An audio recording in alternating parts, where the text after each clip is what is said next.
Olá pessoal, estamos aqui para apresentar um curso preparatório para a certificação CISP, uma das certificações mais reconhecidas pelo mercado no que tange ao assunto segurança da informação.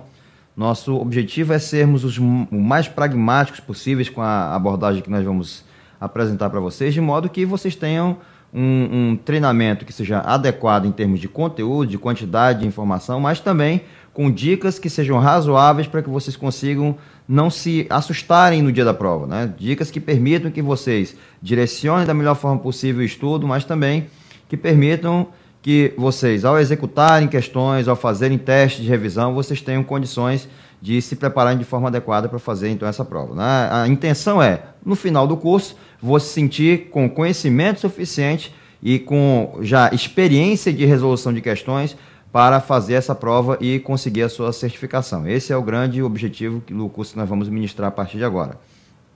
Bom, mais detalhes acerca da prova, acerca da certificação, enfim, eu vou passar ao longo do curso, de modo que quem acompanhar o curso completo, que será dividido em 3 módulos, terá condições de conhecer também um pouco mais sobre essa certificação, né? Não é a nossa finalidade gastar o tempo de vocês que estão nos assistindo com informações que não sejam tão relevantes acerca da prova. Nosso objetivo é sermos, como eu disse, pragmáticos. Então nós vamos tentar fazer isso de uma forma muito tranquila para que todos consigam acompanhar os conceitos. Alguns deles exigem alguma complexidade, mas tentaremos fazer uma abordagem que seja mais didática possível e que vocês possam ter sucesso durante a preparação.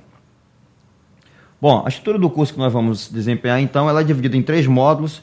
Eu procurei fazer uma divisão em que os 10 domínios do CISP ficassem divididos numa ordem de complexidade e de quantidade de informações que fosse mais ou menos igualitária nesses 3 módulos. Eu separei 3 domínios que eu considero como os mais pesados em termos de conteúdo, em termos de informações, e saí colocando os demais domínios, né, para alocar numa quantidade que fosse razoável. Outra preocupação que eu tive na divisão desses módulos foi que a gente fizesse uma alternância entre domínios que exigissem mais raciocínio com domínios que exigissem uma quantidade maior de capacidade de memorização do candidato. Então, aqueles domínios que são mais decoreba, digamos assim, eles vão aparecer misturados, integrados junto com domínios que sejam mais exigentes do ponto de vista de raciocínio. Essa é a finalidade dessa divisão em módulos e foi por isso que eu fiz a divisão como está proposta no nosso curso. Então, no primeiro módulo, nós vamos falar de criptografia, nós vamos falar de controle de acesso, segurança de operações, legislação, regulamentações, conformidade e investigação. Nós temos um domínio muito pesado, que é o domínio de criptografia, temos um domínio que é mais ou menos pesado, que é controle de acesso, né, um mediano, digamos assim, e 2 domínios que são bem tranquilos, que são segurança de operações e o de legislação.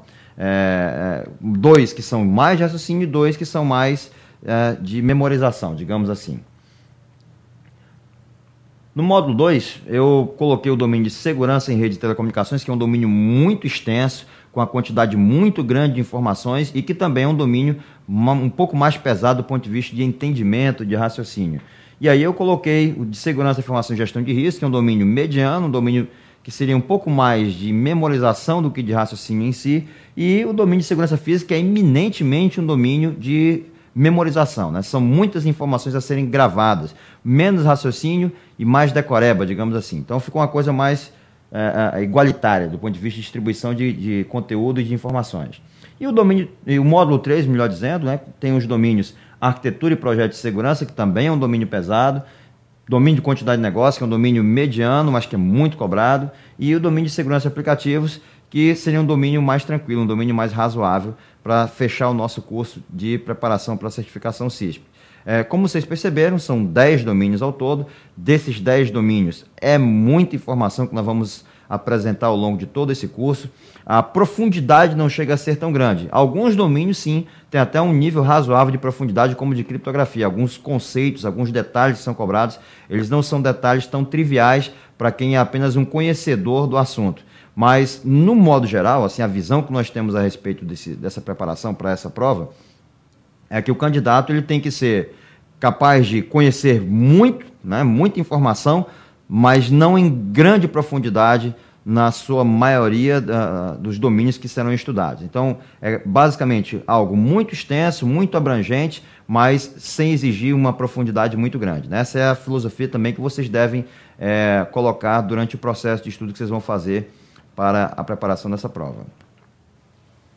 A nossa agenda para o primeiro módulo, nós vamos começar falando de criptografia e nessa primeira parte do curso, essa que seria a parte de criptografia, o domínio mais pesado desse módulo, será dividido da seguinte forma. Vamos falar de definições aqui de segurança, que são os conceitos básicos de segurança. São coisas que são fundamentais, que se devem compreender, que se devem saber, para que se possa entender os demais tópicos do domínio criptografia. Vamos falar de fundamentos de criptografia, e aqui são conceitos básicos relacionados ao tema criptografia. Vamos falar sobre algoritmos simétricos. Esses algoritmos simétricos, nós vamos apresentar uma visão não do funcionamento interno do algoritmo, mas pelo menos assim, uma lista razoável de algoritmos simétricos com as suas características detalhadas. Tamanho de chave, tamanho de bloco, se é cifrador de bloco, se é cifrador de fluxo. São detalhes que acabam vindo nas provas de uma forma muito natural e que são muito cobrados nessas provas do CISP. Vamos falar de forma bem parecida, similar, sobre os algoritmos de chave pública e sobre as funções de hash.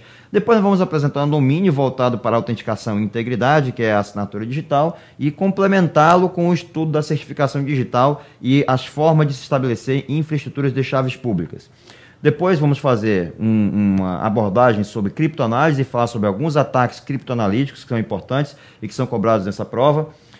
Depois nós vamos falar sobre protocolos criptográficos, que seria o fechamento do curso, dessa agenda nossa de criptografia, e que serviria para encaixar todos os pontos que foram discutidos ao longo do domínio, né? Na verdade, a forma talvez mais comum de aparecer em provas do CISP seria justamente pegar um determinado protocolo e perguntar características desse protocolo que, no final das contas, dependeriam de conhecimento sobre os algoritmos simétricos, conhecimento sobre os algoritmos assimétricos, sobre as funções de hash, sobre a assinatura digital e assim por diante, né? Ou seja, no final das contas, chegar no protocolo criptográfico significa compreender todos os pontos anteriores, desde algoritmos simétricos até certificação digital, para que se possa compreender como é que funciona o protocolo e poder responder as questões que podem vir na prova. É comum que as provas do CISP cobrem um cenário que se repete em inúmeras questões. Eles descrevem um cenário inicial e, a partir desse cenário, você vai ter um conjunto grande de, 5 até 10 questões cobrando detalhes acerca daquele cenário. Então, é muito importante que você tenha uma visão integrada de como é que esses conceitos se relacionam, para que você possa não se confundir dentro de uma questão desse tipo que envolva algum cenário. É muito importante isso. Bom, já começando a falar acerca de definições, vamos começar sobre um ponto que é a origem da coisa, digamos assim, que é o conceito de ocultação de informações. A ocultação de informações nada mais é do que uma ciência grande, longa, que trata sobre como se fazer para proteger informações de pessoas que estejam interessadas em obtê-las de forma indevida. Então, a gente tem duas grandes modalidades de possibilidade de estudo para que se faça essa ocultação de informações. Uma é a criptologia, a outra é a esteganologia. A criptologia, que é o assunto que vai ser mais abordado ao longo desse estudo, desse domínio e também desse módulo, na verdade, ela é uma ciência. A gente poderia dizer, alguns autores chamam de arte, outros chamam de ciência, alguns dizem que é arte e ciência, né? Autores famosos, renomados como Bruce Schneier chamam de arte e ciência, que envolve tanto a criptografia quanto a criptoanálise. Nós vamos estudar tudo isso no nosso curso. Por sua vez, a esteganologia, que é outra forma, outra opção de se fazer ocultação de informações, ela se subdividiria em esteganografia e esteganoanálise. Então, são duas abordagens importantes para esconder informações, a criptologia e a esteganologia, e ambas agem com esse propósito, ocultar informações, só que atuam de forma completamente distinta, completamente diferente. Enquanto que a criptologia, eu me preocupo em esconder as informações, em ocultar as informações através da criptografia, e isso se dá mediante a alteração do texto que eu estou lendo, que eu estou vendo. Ou seja, eu sei que existe uma informação importante, eu só não consigo compreender o significado dela porque ela está criptografada. Por sua vez, a esteganografia A abordagem é completamente diferente. Também estou preocupado com a ocultação de informações, porém eu faço algo completamente diverso disso. Ou seja, eu não mexo no conteúdo da mensagem. O que eu faço é esconder essa mensagem dentro de uma outra mensagem. Esconder uma informação de modo que as pessoas nem conheçam a existência daquela informação. Historicamente, tanto a criptografia quanto a esteganografia são bem antigas. Do ponto de vista histórico, ambas são antigas. E a forma como elas foram evoluindo ao longo do tempo também foi completamente diversa. Vamos discutir um pouco mais sobre esteganografia, já que nós não temos por objetivo nesse curso fazer uma discussão mais aprofundada acerca desse assunto. É só a exigência que a prova de certificação realmente vai fazer para nós, mas enfim, a esteganografia, historicamente, ela começou a acontecer, por exemplo, quando um general no campo de batalha raspava a cabeça do soldado, escrevia uma mensagem no couro cabeludo dele, deixava o cabelo do sujeito crescer um pouco e mandava ele para o rei para descrever como é que estava o cenário de batalha. O rei, ao pegar o soldado, raspava a cabeça do sujeito e lia a mensagem que o general tinha enviado para ele. Isso é a esteganografia sendo empregada de uma forma muito rudimentar. Ao longo do tempo, isso foi evoluindo. Na Idade Média, usava-se uma planta, um líquido extraído de uma planta para escrever uma determinada informação e ela só poderia ser visualizada se eu passasse limão. Aquilo fazia com que a mensagem aparecesse para que eu pudesse fazer a leitura daquilo. Nos dias atuais, a esteganografia se dá mediante o emprego de programas. Tipicamente, o que nós fazemos é pegar uma imagem e inserir dentro dessa imagem um outro arquivo. Um arquivo de texto, um arquivo de áudio, um outro arquivo qualquer, com uma informação que eu quero transmitir para alguém e não quero que outras pessoas conheçam a existência dessa informação. Então, isso é o que faz a esteganografia. A técnica mais comum para se fazer isso hoje em dia é o que a gente chama de bit menos significativo. Lá na frente, nesse curso, nós vamos discutir um pouquinho mais acerca dessa técnica e desse emprego da esteganografia. Mas, por hora, o que basta sabermos a respeito desse assunto é que é por meio da esteganografia que eu tento transmitir a informação de modo que pessoas não saibam da existência dela, ocultando, então, uma informação dentro de uma outra mensagem de tamanho maior, que seria uma mensagem que levaria, que carregaria essa informação que eu desejo transmitir. Por sua vez, na criptografia, voltando para o nosso foco, o que nós vamos discutir aqui é como fazer para alterar um texto, modificar um texto, de modo que ele possa representar uma transmissão de mensagens de que somente o destinatário dessa mensagem pudesse compreender o seu conteúdo, entender a informação que está sendo transmitida. Vamos discutir tudo isso e as contrapartidas, as contrapartes da criptografia e da esteganografia são técnicas de ataque que nós chamamos de criptoanálise e esteganoanálise, respectivamente. Então, pela criptoanálise, eu tento quebrar como foi feita a cifração de um determinado texto, enquanto que na esteganoanálise, o que nós tentamos fazer é uma forma de quebrar uma mensagem que carrega um conteúdo oculto, de modo que eu consiga extrair essa informação oculta lá de dentro. Esse seria, então, o objetivo da esteganoanálise. Ok, pessoal. Definições de segurança sempre vão envolver alguns conceitos que nós chamamos de serviço de segurança. Isso, na literatura, é bem diverso. Vocês vão encontrar diversas fontes que falam a respeito desse assunto.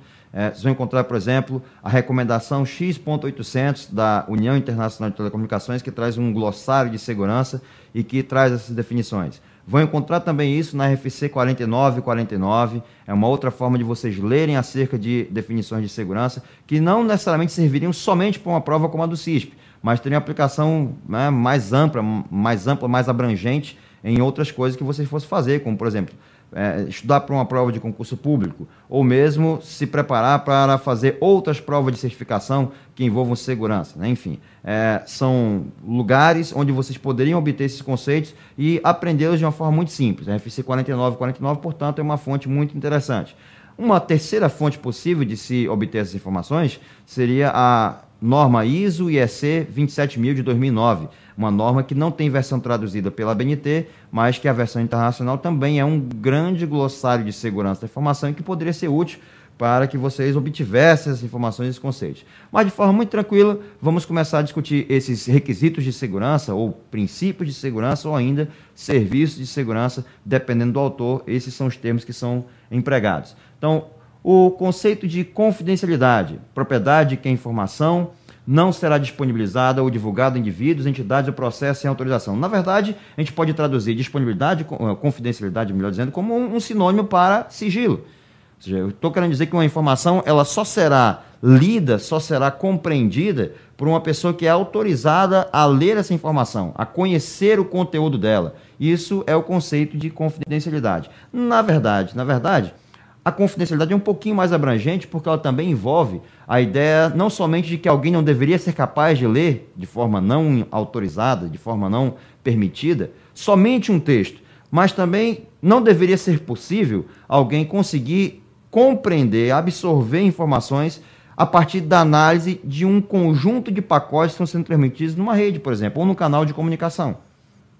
Tentando exemplificar isso melhor, um determinado atacante experiente, esperto, ele começa a monitorar canais de comunicação que ligam a Casa Branca ao Pentágono, por exemplo, né? Ou, enfim.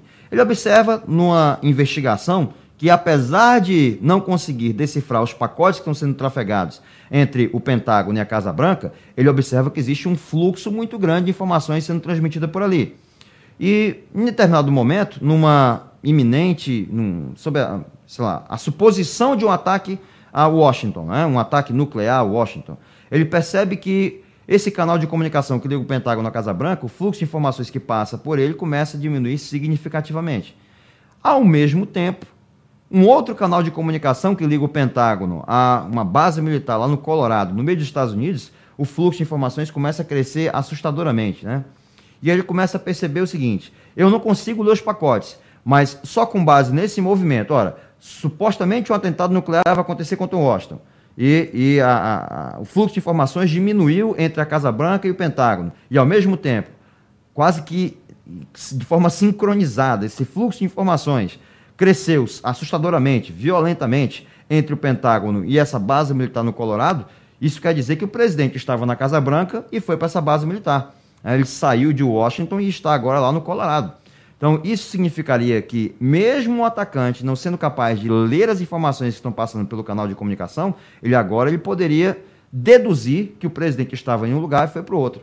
Isso é o que nós chamamos de análise de tráfego. Esse tipo de situação, né, situações como essa, também deveriam ser protegidas por meio da confidencialidade. Então, quando nós falamos de confidencialidade, nós não deveríamos nos ater somente à ideia de que a confidencialidade é restrita à mensagem, mas ela também deveria abranger o próprio canal de comunicações, ou seja, o próprio fluxo de informação deveria ser protegido pela confidencialidade, e nós vamos inclusive discutir alguns protocolos criptográficos que empregam essa ideia, essa abordagem para inviabilizar, não permitir que atacantes consigam extrair informações relevantes a partir da análise do fluxo de informações.